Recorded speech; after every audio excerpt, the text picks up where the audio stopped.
हरे, हरे राम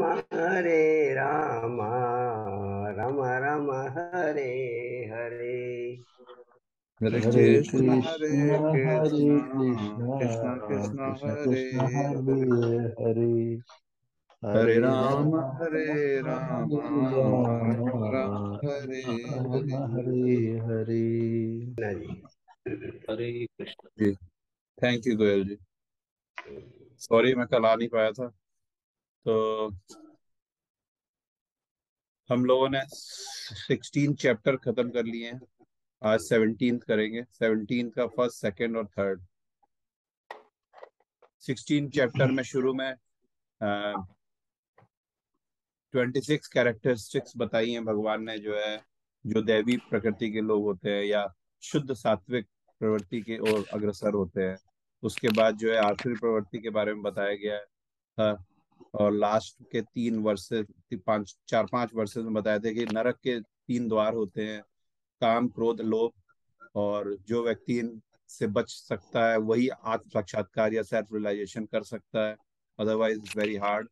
और परम गति को प्राप्त करने के लिए भी इनका परम गति मतलब जो हम लोग बार बार कह रहे हैं, गीता का मेन उद्देश्य जो है जिन्हें मोक्ष पाना, मुक्ति पाना या जीवन मृत्यु से छुटकारा पाना या भगवान के धाम या भगवान के जिस भी रूप का आप जो है की पूजा करते हैं या जिस भी रूप में भगवान को मानते हैं उसको प्राप्ति करना है। और लास्ट में बोला था कि भगवान अ, दो ही ऑप्शन है हमारे पास, एक तो शास्त्रों के अनुसार चलना और दूसरा शास्त्रों के अनुसार ना चलना। अगर शास्त्रों के अनुसार चलेंगे तभी हम जो है परम गति या मोक्ष को प्राप्त करने की कोशिश कर सकते हैं, अदरवाइज वेरी हार्ड और सेल्फ रियलाइजेशन कभी भी नहीं हो पाएगा। तो आज 17 करते हैं, फर्स्ट सेकंड और थर्ड। जी Mohan ji, first verse please. Okay, शुरू करें। जी जी। अथ सप्तदशोऽध्यायः श्रद्धात्रय विभाग योगः। श्री अर्जुन उवाच ये शास्त्रविधिमुत्सृज्य यजन्ते श्रद्धयान्विताः तेषां निष्ठा तु का कृष्ण सत्वमाहो रजस्तमः। जी थैंक यू मोहन। श्रद्धा के विभाग, या इसका क्या है इंग्लिश में वर्ड, डिसिप्लिन देख सकते हैं, मैं देखता हूँ। Division of faith. पिछली बार दैवी और आसुरी प्रवृत्ति के बारे में था, इस बार डिवीजन ऑफ फेथ है या श्रद्धा के विभाग। तो अर्जुन पूछ रहा है उसी के क्रम में आप कह सकते हैं, जो कि 16 के एंड में खत्म हुआ था, कि किस तरीके से हमको कर्म करना चाहिए और कर्तव्य होना होता है। तो उसी के आगे बोल रहा है, हे अर्जुन ने कहा, हे कृष्ण, जो लोग शास्त्रों के नियमों का पालन न करके अपनी कल्पना के अनुसार पूजा करते हैं उनकी स्थिति कौन सी है? वो सतोगुणी है, रजोगुणी है या तमोगुणी है?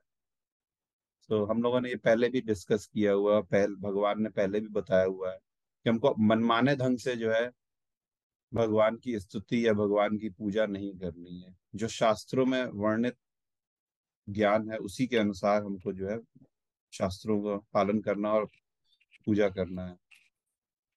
सो हम आसपास देख सकते हैं या हम खुद भी देख सकते हैं कि हम अपने हिसाब से, क्योंकि हमारे पेरेंट्स ने वैसे पूजा पाठ कर रहे हैं या हमारे पड़ोसी ऐसे कर रहे हैं या हमारे मोहल्ले में ऐसी पूजा पाठ होती है या हमारे अदर रिलेटिव्स ऐसे पूजा पाठ करते हैं, इस तरीके से हम भी करने लग जाते हैं। फिर कहते हैं ये परंपरा चली आ रही है, ये हमारी फैमिली में आ रहा है, या हमारे खानदान की एक रीत है। ये भगवान ने इसके बारे में इसको मना किया गया है कि ऐसे नहीं करना है। करना कैसे? अगर वो रीत जो है शास्त्रों के अनुसार जो है से मैच कर रही है तब तो ठीक है, और अगर मैच नहीं कर रही है तो फिर वो गलत है। तो उसको जो है हमको रेक्टिफाई करना चाहिए और ढंग से करना चाहिए जो शास्त्रों के अनुसार है। ये था first. Second please Mohan ji. Okay, श्रीभगवानुवाच त्रिविधा भवति श्रद्धा देहिनां सा स्वभावजा सात्विकी राजसी चैव तामसी चेति तां शृणु। जी सेकंड बार। Thank you. अब भगवान ने जवाब देना शुरू किया, शिव भगवान वाचा। ये पहला जो है ना, देखिए बहुत, वैसे तो सुनने में बहुत आसान लगता है कि जो है शास्त्रों के अनुसार पूजा पाठ करनी चाहिए, और हम तो वही कर रहे हैं, मगर 95% या 99% आप कह सकते हैं कि सब अपने मन से कर रहे हैं, कल्पना के, अपनी कल्पना के अनुसार पूजा कर रहे हैं। सो कहते हैं ना कि सच है मगर कड़वा सच है। हो यही रहा है, सब अपनी कम्युनिटी के अनुसार, अपने रिश्तेदारों के अनुसार, अपने पेरेंट्स के अनुसार इस तरीके से कर रहे हैं, मगर शास्त्रों के अनुसार करना ही उचित है। अगर जब हमको एटलीस्ट जब हमको पता चल गया है भगवान ने क्या बोला है। भगवान ने कहा आगे, देवदारी जीव द्वारा अर्जित गुणों के द्वारा उनकी उसकी श्रद्धा तीन प्रकार की हो सकती है, सतोगुणी, रजोगुणी तथा तमोगुणी। अब इसके विषय में मुझसे सुनो। तो जो उसने पूछा कि जो लोग अपने अनुसार पूजा पाठ करते हैं या भगवान को मानते हैं उसकी क्या स्थिति है, तो उसको बोल रहा है कि देहधारी जीव जो हम लोगों ने अपनी गुण को अर्जित किया हुआ है अपने प्रारब्ध के द्वारा, उस हिसाब से उसकी जो है श्रद्धा जो है आ, बैठती है, और वो तीनों में से किसी एक में के अनुसार हो सकती है। अब उसको डिटेल में जो है भगवान बताएंगे। उपाय करायचे म्हणजे पुरतात खाली आले ना। ओके। नीचे इन्होंने एक्सप्लेनेशन में एक बहुत बताया है, इसमें से एक दो लाइन पढ़ देता हूँ। प्रकृति के किसी गुण विषय में अंधविश्वास करने से व्यक्ति सिद्धि प्राप्त नहीं कर सकता। उसे प्रामाणिक गुरु की संगति में रहकर बुद्धिपूर्वक बातों पर विचार करना होता है, तभी वो उच्चतर गुण की स्थिति को प्राप्त कर सकता है। जब तक हमारे पास गुरु नहीं होगा तब तक ये सारी चीजें जो है सिर्फ ज्ञान के लेवल पे रह जाएगी। और रियल मायने में जब हमको अगर प्रगति करनी है स्पिरिचुअलिटी में या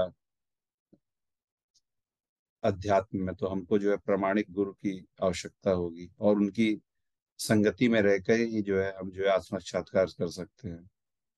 और अगर हम ये सोचे कि हम किसी गुण में अंधविश्वास कर ले कि हम सतोगुणी होना चाह रहे हैं, ये पढ़ कर, गीता पढ़ करके या जो है शास्त्रों को पढ़ करके, तो हो तो जाएगा मगर वो स्टेज प्राप्त नहीं होगी जो कि रियल मायने में भगवान चाहते हैं हमसे प्राप्त करना। जी, आज का लास्ट थर्ड वर्स प्लीज। या सत्वानुरूपा सर्वस्य श्रद्धा भवति भारत। श्रद्धामयोऽयं पुरुषो यो यच्छ्रद्धः स एव सः। जी, थर्ड। Thank you. फिर आगे भगवान कह रहे हैं, हे भरत पुत्र, विभिन्न गुणों के अंतर्गत अपने अपने अस्तित्व के अनुसार मनुष्य एक विशेष प्रकार की श्रद्धा विकसित करता है। अपने द्वारा अर्जित गुणों के अनुसार ही जीव को विशेष श्रद्धा से युक्त कहा जाता है। सिंपल लैंग्वेज में हम क्या समझ सकते हैं कि भगवान कहना चाह रहे हैं कि हमारे जो पिछले जन्मों के प्रारब्ध हैं उस प्रकार से उसकी जो है श्रद्धा का जो इनिशिएशन या इनिशिएट वो उसी से करता है, और उन्हीं गुणों के अनुसार जो है उसकी जो है श्रद्धा के अनुसार उसकी जो है श्रद्धा युक्त कहा जा सकता है। जैसे किसी कहते हैं ना, कोई बच्चा जो होता है शुरू से ही उसका भगवान में मन लगने लग जाता है, तो वो जो है उसके प्रारब्ध ऐसे होते हैं, उसकी प्रकृति ऐसी होती है। जैसे कि पिछले पिछले चैप्टर में उन्होंने बोला था कि जो लोग आसुरी व्यक्ति के होते हैं और अपने जीवन में अपने को चेंज नहीं करना चाहते, तो उनको वो जो है बार बार जो है आसुरी आसुरी पेरेंट्स के आसुरी गर्भ में ही डालते रहते हैं, जिससे कि उनका वैसा ही माहौल रहे और वैसा ही उसका पतन होता रहे। और हमने ये भी डिस्कस किया था पिछले चैप्टर में कि जो है, और जो लोग जैसे जिनके प्रारब्ध अच्छे होते हैं, जो लोग जो है एडवांसमेंट चाहते हैं, जो लोग या हो चुका होता है, तो उनका जो जन्म होता है वो ऐसे जगहों में होता है जहाँ पे जो है उनको उनकी भक्ति को या उनके अध्यात्म को जो है कल्टीवेट करने के लिए एक माहौल मिल सके। तो जैसी प्रकृति है उसकी पिछले जन्मों की, या जैसा उसका मूड है, उस हिसाब के अनुसार एक विशेष प्रकार की उसकी श्रद्धा विकसित हो जाती है, और उसी तरीके से उसको जन्म मिलता है और उसी तरीके से उसको माहौल मिलता है। ठीक है, चलिए मैं खत्म करता हूँ। किसी को कुछ ऐड करना है, कहना है, डिस्कस, क्वेश्चन, कंफ्यूजन?